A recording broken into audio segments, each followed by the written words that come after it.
திருப்பாடல்கள் 3ஆம் அதிகாரம் 1 முதல் 8 வரையுள்ள இறைவார்த்தைகள். காலை மன்றாட்டு.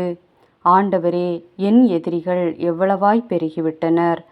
என்னை எதிர்த்து எழுவோர் எத்தனை மிகுந்து விட்டனர்!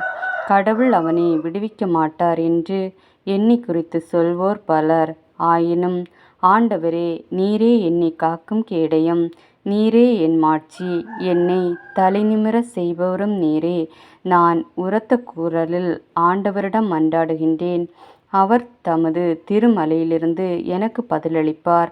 நான் படுத்துறங்கி விழித்தெழுவேன். ஏனெனில் ஆண்டவரே எனக்கு ஆதரவு. என்னை சூழ்ந்திருக்கும் 10,000 பகைவருக்கு நான் அஞ்ச மாட்டேன். ஆண்டவரே, எழுந்தருளும். என் கடவுளே, என்னை மீட்டருளும். என் எதிரிகள் அனைவரையும் கன்னத்தில் அறையும். பொல்லாரின் பல்லை உடையும். விடுதலை அளிப்பவர் ஆண்டவர். அவர் தம் மக்களுக்கு ஆசி வழங்குவாராக. இது ஆண்டவரின் அருள்வாக்கு.